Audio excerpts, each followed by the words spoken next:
Oleh karena kasih dan anugerahnya saya boleh berada bersama-sama dengan umat-umat Tuhan di Jemaat Life House.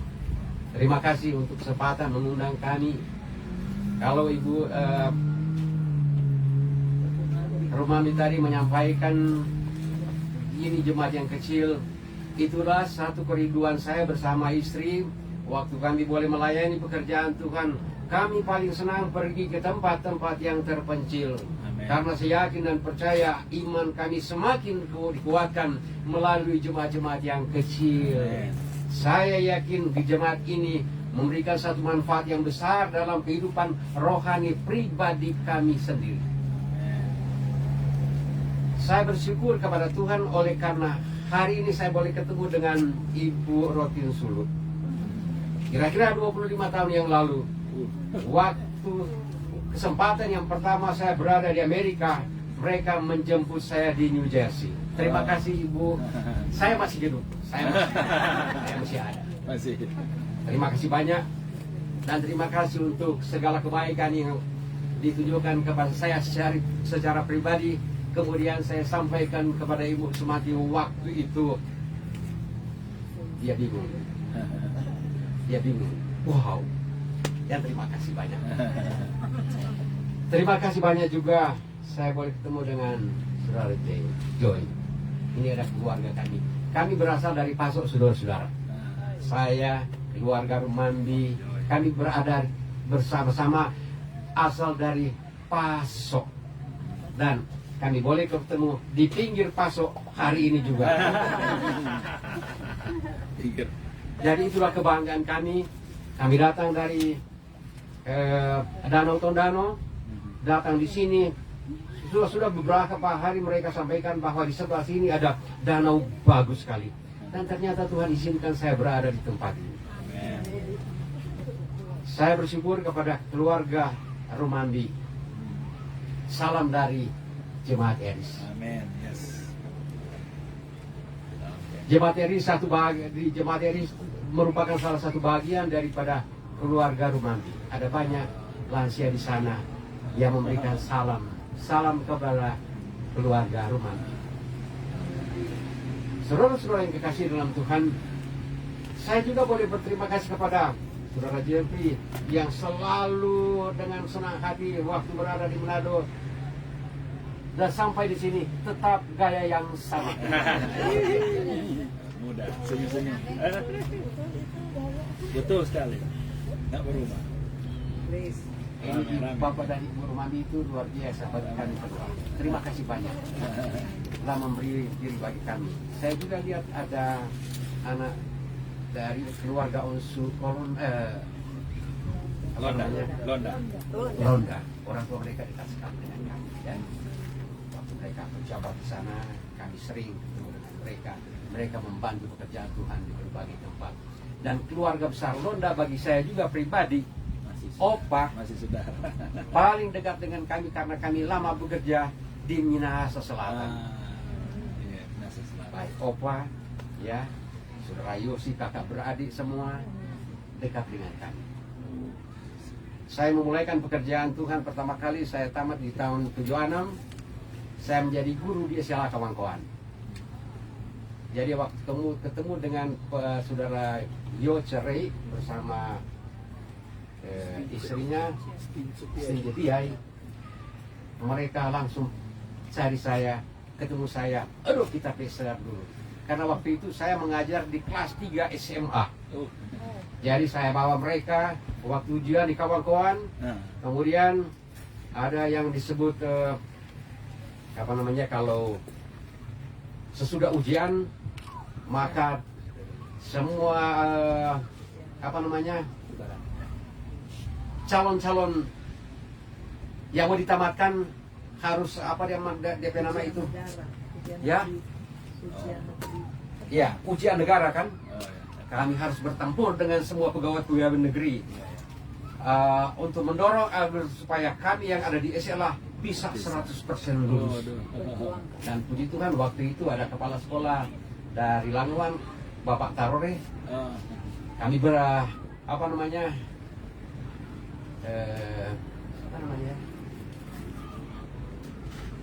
kami mempertaruhkan tanggung jawab kami agar supaya anak-anak kami lulus, dan ternyata 100% lulus. Amin. Wow. Itulah kira-kira sebagian pekerjaan. Sesudah itu saya menjadi accountant di SLA maupun daerah. Pada waktu saya jadi accountant di daerah, saya kebetulan pendeta walayan juga waktu itu diputuskan menjadi akuntan. Saya jadi church auditor. Kemudian pendeta walayan katakan kepada saya, Harry, kita sebenarnya tahan duduk di kantor batu tukar hidup orang, kasih tahu di pimpinan. Akhirnya saya jadi akuntan, papa jadi church auditor sampai kami terpisah.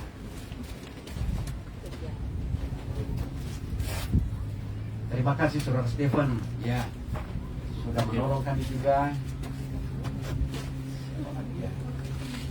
Dan mungkin ada yang saya tidak bisa sebutkan lagi. Terima kasih untuk semua ya pertolongan dari saudara-saudara umat-umat Tuhan yang ada di Jemaat Lifehouse dan di jemaat-jemaat yang lain yang sudah menolong kami selama kami berada di Colorado. Saya bekerja 40 tahun dalam gereja dari tahun 77 dan mengakhiri tugas karier kami di gereja di tahun 2018.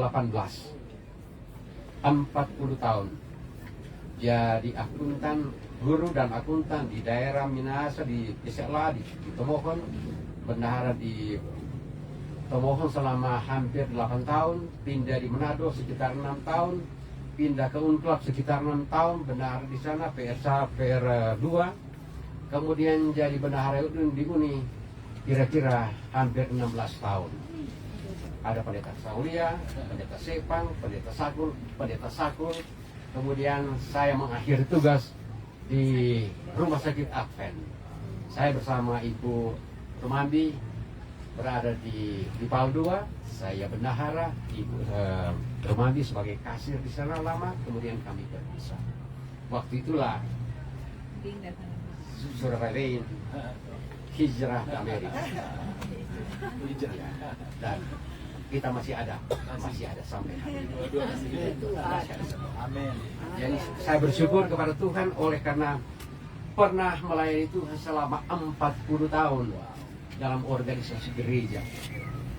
Dan saya punya konsep ada di dalam pelajaran sekolah sahabat tadi, keadilan Tuhan yaitu di dalam Mika pasal 6 ayat 8. Ya, telah dikatakan kepadamu apa yang baik dan apa yang dituntut Tuhan daripadamu selain berlaku setia. Berlaku apa? Setia. Adil, Adil. mencintai kesetiaan dan hidup rendah hati di hadapan Tuhan. Amin. Itulah yang selalu menjadi pedoman dalam hidup saya sampai saya boleh mengakhiri tugas di gereja. 7 tahun saya sudah pensiun. Pada waktu saya berada di kampung halaman karena kebetulan saya bersama istri, kami masih ada orang tua, sekarang umur 96 tahun. Masih tua, ya.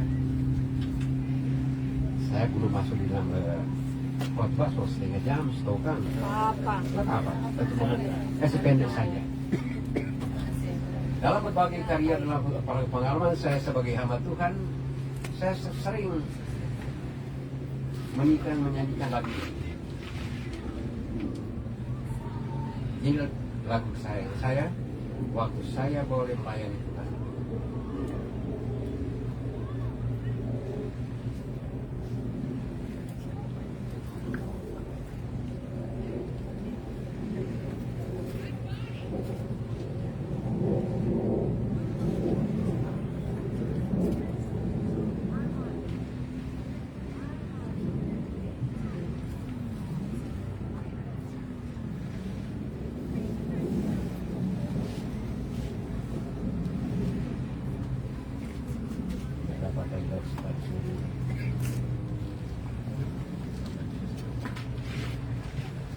Lagu usia nomor 53.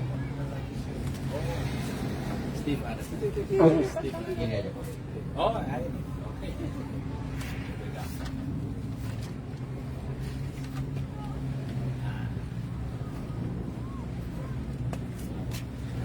Beri aku jalan sertamu, seperti Henok waktu dulu, dan tetapkanlah hatiku dalam perjalanan itu, meskipun gelaplah jalanku, beri aku jalan sertamu. Ayat 3. Kalau engkau pimpin tetap penarikan dunia lenyap, ku berjalan dengan berani, memikul salib Al-Masih, hingga ku lihat bergerbangmu, beri aku jalan sertamu. Saya yakin dan percaya bahwa lagu ini pun merupakan lagu yang merupakan kesukaan saudara. Oleh karena apa?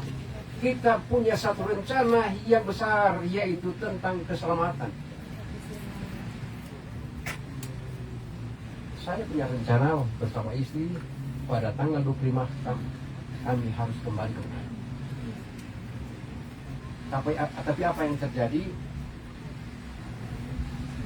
berbeda dengan apa yang kami rencanakan. Sehingga saya teringat firman Tuhan di dalam Yesaya pasal 58 ayat 3 disebutkan begini. Yesaya 55 ayat 8. Rancanganku bukanlah rancanganmu, dan rancanganku bukanlah rancanganmu. Demikianlah firman Tuhan. Saya mempunyai rencana untuk kembali tepat waktu, tetapi Tuhan bilang, dah, mesti ketemu dengan Bapak Rumandi, ketemu dengan ketua, ketemu dengan saudara Joy, dan ketemu dengan saudara-saudara. Itulah jalan Tuhan yang saya tidak pernah pikirkan. Saya mau membahas di dalam firman Tuhan di dalam Markus pasal 4. Markus pasal 4 ya.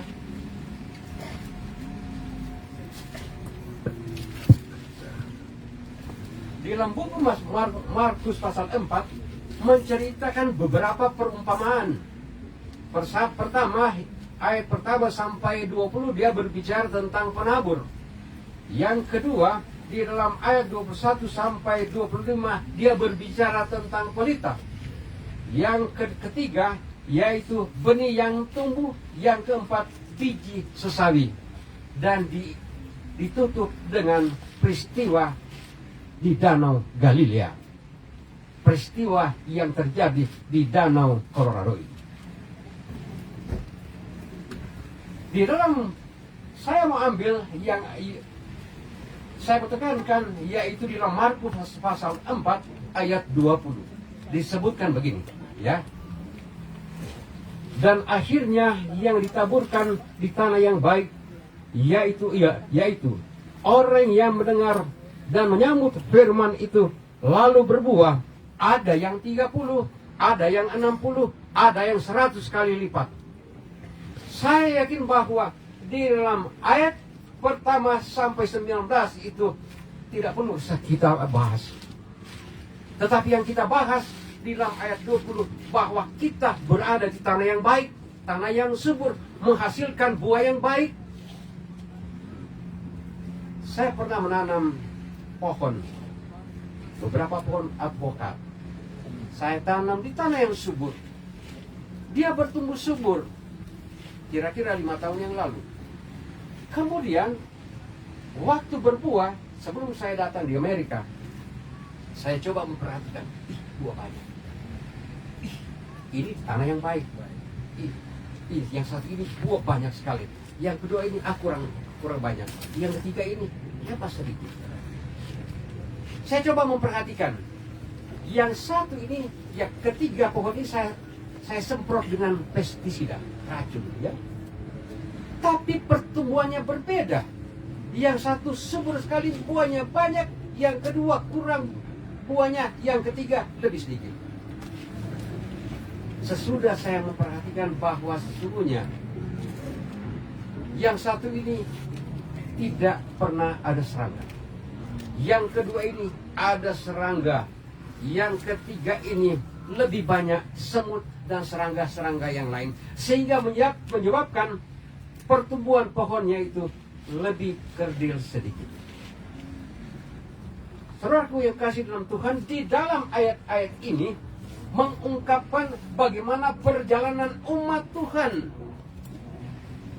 Saya berencana untuk kembali dalam waktu yang singkat. Tapi pada akhirnya ada hal yang mengganggu kami. Saya jatuh sakit sehingga dengan berkat pertolongan Tuhan, Ibu Syana membawa kami ke dokter. Sampai hari ini saya sudah lebih sehat dari yang biasa. Perjalanan umat Tuhan kita ini ada di tanah yang baik, tetapi kita belum tiba di akhir daripada dunia ini. Yesus belum datang. Kita masih bergumul dengan berbagai persoalan hidup. 2 minggu yang lalu saya sempat melihat peristiwa yang terjadi di lautan di Manado, KM Barcelona. Mungkin saudara lihat ya. Dari Talaut dia berlayar ke Manado. Semalam saya pernah mengadakan perjalanan ke Talaut, ke Tahuna, 1 malam dalam perjalanan. Dan memang biasanya di bulan-bulan seperti ini laut tenang.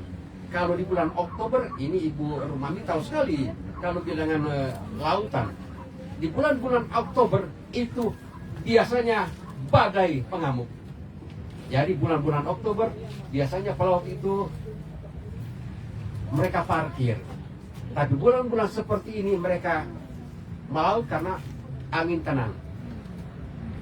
Tapi saudaraku yang kasih, di dalam perjalanan mereka laut tenang dari Talaut pergi ke Manado. Kira-kira masih ada 1 sampai 2 jam tiba di Manado. Kapal terbakar. Bukan angin topan yang hantam mereka, tetapi api yang membakar. Sehingga berapa banyak yang korban? Hampir 60 yang mati. Dari hampir 600 penumpang, hampir 60 yang meninggal. Luar biasa. Banyak yang meninggal dalam perjalanan. Dan yang lain boleh tiba di Manado dengan berbagai-bagai pergumulan. Ditolong oleh para nelayan dan pelaut-pelaut sekitarnya. Dalam perjalanan kehidupan kita umat-umat Tuhan seperti saja mereka. Laut tenang. Dalam kehidupan rumah tangga tenang sekali. Baru kawin 1 anak, 2 anak. Anak yang ketiga persoalan hidup.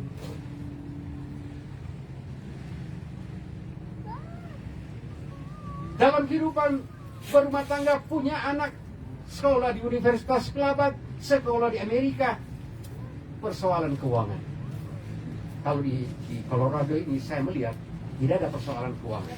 Yang merupakan persoalan keuangan di sini, bagaimana menghabiskan uang yang saudara-saudara terima. Dan terima kasih Bapak Rumandi pernah memberi diri bersama Ibu bagi kami yang ada di kampung kami, di gereja kami, dalam pembangunan maupun menolong para lansia. Terima kasih banyak. Perjalanan hidup saudara-saudara seperti ini, ya. Tenang dalam perjalanan hidup berada di Amerika. Tetapi sekarang persoalan terlalu banyak uang. Kadang-kadang salah menggunakan uang. Ya. Kadang-kadang salah menggunakan uang karena terlalu banyak. Tapi saya memuji Tuhan oleh karena umat-umat Tuhan di sini ini mempunyai satu usaha untuk selalu memberikan pertolongan kepada setiap orang. Terima kasih. Dan itulah misi Tuhan. Jadi kalau tadi saya bilang telah dikatakan kepada ayah apa yang baik, adil, mencintai kesetiaan, dan hidup rendah hati di hadapan Tuhan. Itulah umat-umat Tuhan yang ada di Colorado. Itulah umat-umat yang ada di Lifehouse. Di dalam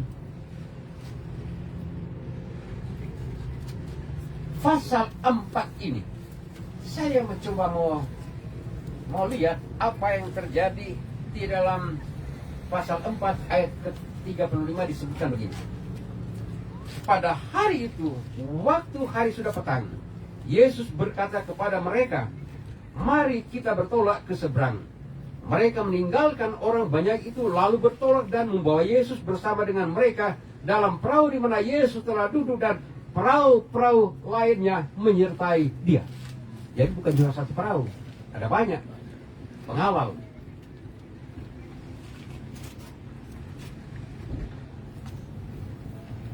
Lalu mengamuklah taufan yang sangat dahsyat, dan ombak menyembur masuk ke dalam perahu, sehingga perahu itu mulai penuh dengan air. Pada waktu itu Yesus sedang tidur di buritan di sebuah tilam. Maka murid-muridnya membangunkan dia dan berkata kepadanya, "Guru, engkau tidak peduli kalau kita binasa?" Ia pun bangun, menghadik angin itu, dan berkata kepada danau itu, "Diam, tenanglah." Lalu angin itu reda dan danau itu menjadi teduh sekali. Lalu ia berkata kepada mereka, "Mengapa kamu begitu takut? Mengapa kamu tidak percaya?" Mereka menjadi sangat takut dan berkata seorang kepada yang lain, "Siapa gerangan orang ini sehingga angin dan danau pun taat kepadanya?"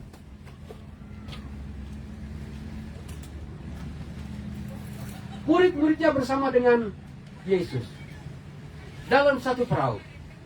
Waktu angin topan mengamuk, mereka takut. Yesus ada di samping mereka.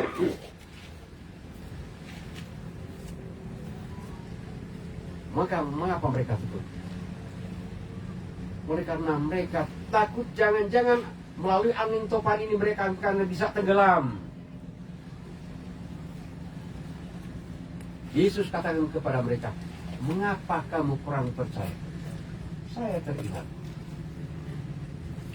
di dalam Ibrani pasal 13, sebagai Musa yang sementara kita pelajari dalam pelajaran sekolah sahabat. Ibrani 13 ayat ke-24. Ibrani 11. Karena iman, maka Musa setelah dewasa menolak disebut putri Firaun, karena ia lebih suka menderita sengsara dengan umat Allah daripada untuk sementara menikmati kesenangan dari dosa. Iman daripada Musa, iman daripada murid-murid ini kacau, sehingga mereka harus membangunkan Yesus. Kehidupan kita dalam perjalanan kita menuju ke tanah kanan sorgawi. Ada banyak peristiwa yang sempat mengganggu saya dan saudara. Setan tahu persis bagaimana mengganggu umat-umat Tuhan agar supaya dia bisa menggerogoti iman kita, agar supaya kita lari daripadanya.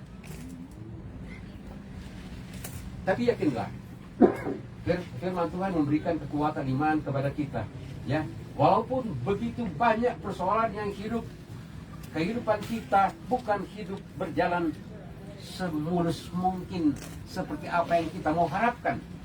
Itulah sebabnya ada satu lagu yang berbunyi seperti ini. Tak pernah Tuhan janji hidupku takkan berduri. Tak pernah dia janji lautan tenang. Tapi dia janji kau selalu sertaku. dan menuntun hidupku selalu. Janjinya Dia atur langkahku. Janjinya Dia pegang tanganku. Ku bersyukur Tuhan selalu peliharaku. Ku tahu satu kali awan gelap kan berlalu, sang surya bersinar dengan megah, dan bulan bintang menampakkan wajahnya. Haleluya. Tuhan puaskan jiwaku. Kita bersyukur oleh karena dalam perjalanan hidup kita sampai hari ini, saya bisa katakan Immanuel, Tuhan menolong saya dan saudara. Ada banyak pergumulan yang saudara-saudara hadapi. Saya berdoa agar supaya sementara saudara-saudara melayani klien yang ada, saya berdoa agar supaya mereka tetap sehat dan saudara-saudara tetap menjadi kuat untuk mengurus mereka. Karena hanya di dalamnya kemuliaan Tuhan bisa nyata.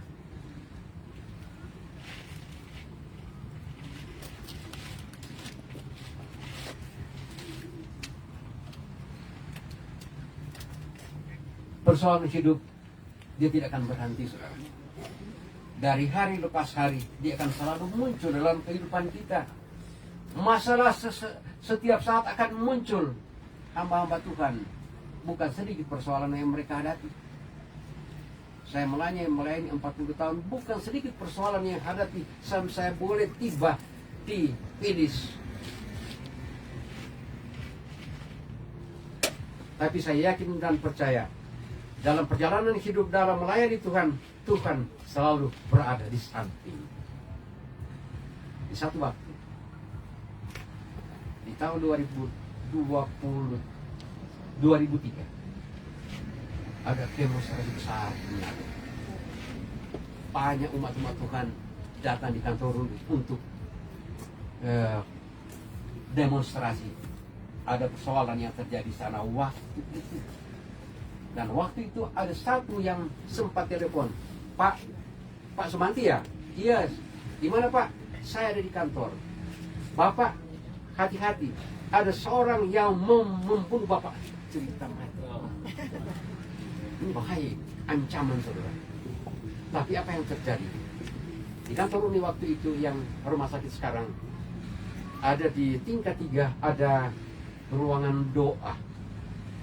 Saya langsung pergi ke sana. Di sana itu ada Alkitab besar. Saya duduk di kursi. Saya menghadap Alkitab yang sudah beberapa waktu tidak digunakan. Sudah banyak abu di sana. Saya berdoa, Tuhan, inikah hambamu sudah melakukan yang terbaik untuk pekerjaan Tuhan, tetapi sekarang diancam mau dibunuh. Saya berdoa dan berdoa. Kemudian kesimpulannya saya katakan begini, Tuhan, ini Alkitab. Saya mau buka. Tunjukkan kepada saya ayat-ayat yang bisa memberikan kekuatan iman, memberikan keberanian kepada saya, agar supaya saya mampu menghadapi orang-orang yang tidak bertanggung jawab. Beberapa kali saya berdoa. Kemudian yang terakhir, pada waktu saya berdoa, saya katakan, Tuhan, sekarang saya mau buka Alkitab ini. Tunjukkan ayat yang tepat yang bisa memberikan kekuatan iman kepada saya. Waktu saya buka, saya membuka di dalam Mazmur pasal 55. Ini ayat-ayat. Saya baca dari pertama sampai selesai. Bunyinya seperti ini. Doa minta tolong terhadap musuh.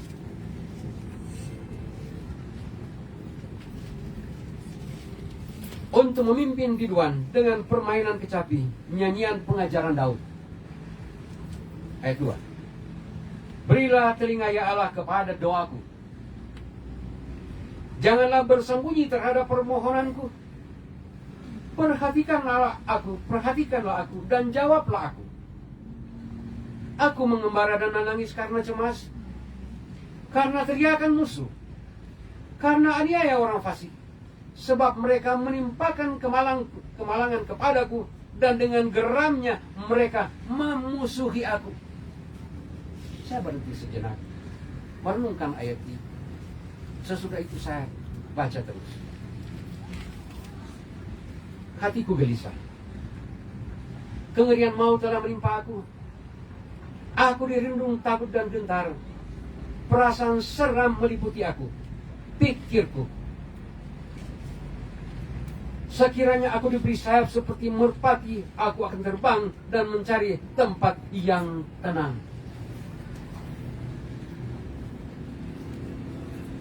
Security kan telepon kepada saya. Bapak Sumanti. Oh iya Pak, di mana?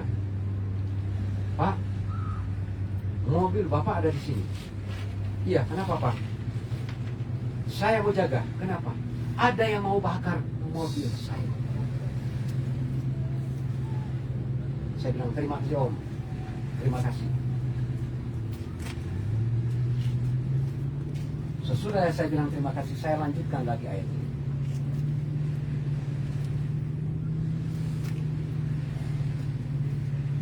Saya ulangi. Sekiranya aku diberi sayap seperti merpati, aku akan terbang dan mencari tempat yang tenang. Saya menghadap kubur waktu itu. Di depan saya kubur di rumah sakit. Saya renungkan ini, kalau saja saya ada sayap, saya akan terbang melintasi kubur ini supaya orang tidak akan lihat saya.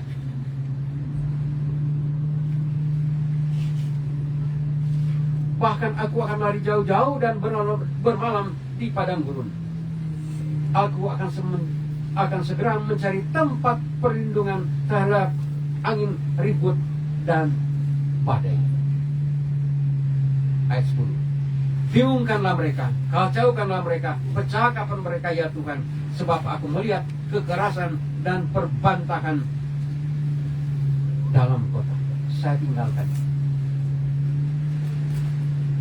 Saya tutup. Waktu saya tutup, saya masih gelisah, saudara-saudara. Masih gelisah. Saya berdoa lagi kepada Tuhan. Tuhan, belum cukup hatiku ini membaca firman Tuhan ini. Berikan kembali kepada saya ayat yang bisa menguatkan saya sehingga saya berani untuk menghadapi musuh. Saya membuka ayatnya yang ke-54. Mazmur 54 disebutkan begitu.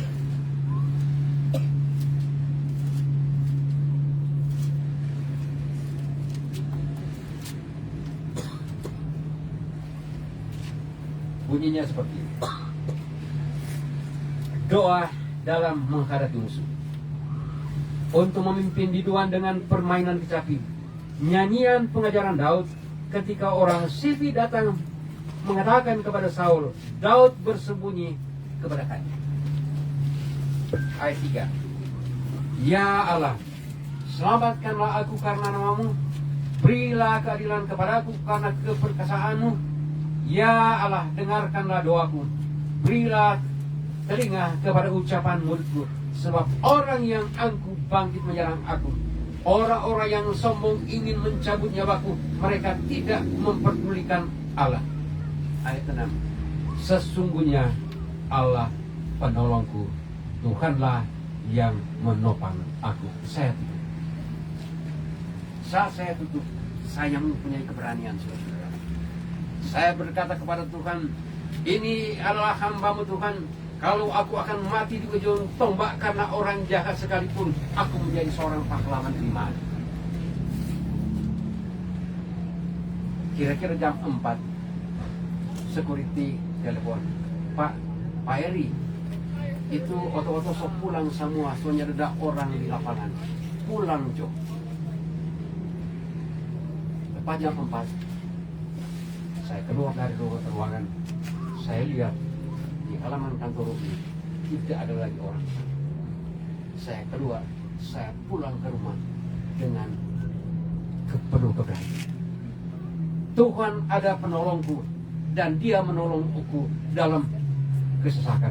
Itulah sebabnya di dalam ayat tema pada siang hari ini, Mazmur 18 ayat 7, dia berkata begini. Ketika aku dalam kesesakan, aku berseru kepada Tuhan. Kepada Allahku, aku berteriak minta tolong. Ia mendengar suaraku dari baitnya. Teriakku minta tolong kepadanya sampai ke telinganya. Permohonanku sampai ke telinganya. Saya tahu juga saudara-saudara mempunyai banyak pergumulan di tempat ini. Dan saya tahu dan saya yakin bahwa doa saudara sampai ke telinga Tuhan, sehingga Dia mampu membantu saudara-saudara dalam berbagai badai pergumulan hidup setiap hari. Oleh karena itu, yang terakhir, Ibrani 13 ayat 6. Sebab itu dengan yakin kita dapat berkata, Tuhan adalah penolongku, aku tidak akan takut. Yohanes 16 ayat 33. Dalam dunia kamu menderita, tetapi kuatkanlah hatimu. Aku telah mengalahkan dunia. Dan pada akhirnya, Yesaya 41 ayat 10. Jangan takut, jangan bimbang, sebab aku menyertai engkau. Sebab aku ini Allahmu, aku akan meneguhkan, bahkan akan menolong engkau. Aku akan memegang tanganmu dengan tanganku yang membawa kemenangan. Saya tahu bahwa pergumulan Anda, kalau kita selalu datang kepada Tuhan, kita akan memperoleh kemenangan. Sampai hari Maranatha, Tuhan akan datang. Tidak ada satu di antara kita yang hilang dan binasa. Kita semua akan selamat dalam kerajaan Tuhan. Kita boleh hidup kekal sampai selama-lamanya, dan tidak ada lagi pergumulan, tidak ada badai di sana, tetapi kita hidup kekal sampai selama-lamanya. Tuhan Yesus memberkati kita semua. Amin.